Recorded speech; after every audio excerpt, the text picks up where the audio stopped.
What's up, guys? How's everybody doing out there? Mount Vernon Kid here, coming to you again. How's everybody doing? Hope everybody's well. And as you know, guys, I'm always here to recap / review this week's episode of Young Justice, of course. And as you guys know, I do this for a lot of cartoons and things that I like. And we're talking about episode 14 this time. Episode 14 entitled Relavation, which was directed by Michael Chang and written by Kevin Hobbs. Alright. By far, out of the past 13 episodes, I would say by far, right from the get-go, guys, this was the kids' toughest battle ever. And I'm going to explain more. So, October 1st, Metropolis. That's the date. Giant roots come out. Plant creatures are attacking this city. And it's not just Metropolis. It's other cities worldwide. But who's basically behind it? None other than the Injustice League. That's right, the Injustice League. This version of the Injustice League was made up of Black Adam, Atomic Skull, Count Vertigo, the Joker, Poison Ivy, Wu-Tan, Ultra Humanite. Wow, major hitters. Steve Bloom, right off the bat, guys, I gotta say, Steve Bloom did a great job as Count Vertigo. That guy's just a genius when it comes to voice acting. He was great. I'm getting the voice acting out of the way, guys. The guy, I'm forgetting the actor who voiced the Joker. He was okay, but the thing is, when you listen to Mark Hamill for so long, guys, it's kind of hard to see anybody else playing him except for John DiMaggio. Okay, so the league handles basically the situations with the plants. Every leaguer you can think of. This episode had so many cameos in this. It was incredible. We get to see, and by that time, Batman assigns the team. They're going to deal with stopping the source and stopping who is behind this. So this is the biggest case that this team has ever had right now. And the kids knew who they were up against because they saw it. And so the kids are sent in. They go deal with it while the league handles the problems around in different various cities. Captain Atom was going to go with them, but Batman said they need to see the entire league doing their job. So basically it was just up to the kids. So the kids and their faithful companion Wolf go off to handle the source. And right from the get-go, we start to see, like, this is going to be tough. And in the point of, while on the ship of Ms. Martian's ship, basically, we see Aqualad with the duffel bag. And they're like, what's in the duffel bag? Plan B. If everything goes. So we're all trying to figure out what's plan B, right? And like I said, this was the most dangerous mission for the kids. And once they got to near the source, they were attacked. Count Vertigo and Black Adam just nearly took them apart. And it was kind of weird because Black Adam didn't talk. Ultra Humanite didn't talk. Meanwhile, around the world, we see various Justice Leaguers helping out. We saw Zatara. We saw Guy Gardner. We saw Icon. That threw me for a blast right there. I was like, that was paying homage to Wayne McDuffie right there. We saw Green Arrow. We saw Aquaman and Martian and Captain Atom and the people you can think of. They were doing this while the kids were solving the problems of the Injustice League. And let me tell you, I gotta admit, they put up a fight. They put up a pretty decent fight with a lot of these heavy hitters.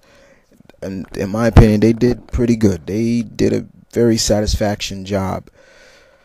So they find the source material, the source of the plant growth and everything like that. It seems that they were using Bane and the formula once again, and the team goes in, and once again it was just an epic battle.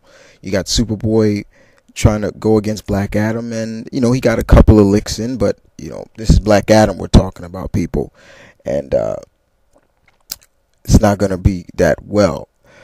The funniest thing is that Joker was controlling the plants like almost VR, and it really just summed up like how these kids gonna get through this in a way. Vertigo kept disrupting them, and it really had a bad feel. I mean, to the point where they hurt Ms. Martian's ship. She could feel that her ship was in pain and she was scared and things like that. We got to see a little bit of I guess you can say the on and off relationship between Artemis and Wally, things like that. And it looked like the kids were captured. The kids got captured by Wu-Tang, and it was only Ms. Martian and Robin out there to handle them. And as much as they tried, they really did. They got to the source and they handled Poison Ivy pretty well. Poison Ivy was really good. You know me, guys. I love Pamela Isley, and we saw the gang really have a tough time with Black Adam. It was just Black Adam, like, really, and of course Wu-Tang with his powerful sorcery, but mainly it was Wu-Tang and Black Adam. Man, this episode was so good. It's so much to tell, guys. That's why I'm just kind of going off into different parts, because this episode was really good. Another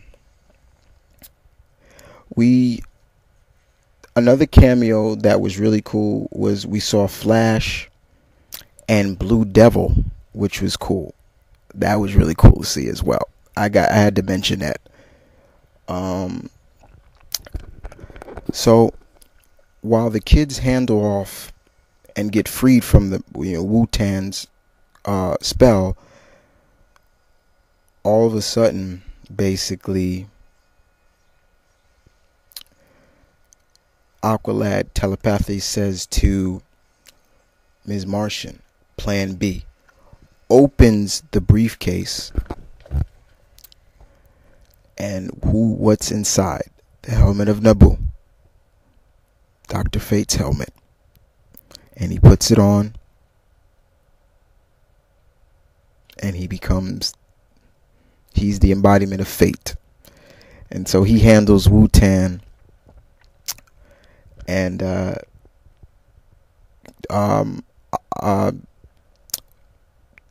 Wally is basically like, no, don't do it. He's not gonna let you go, and things like that. And for a while, the team there, Aqualad was doing his thing as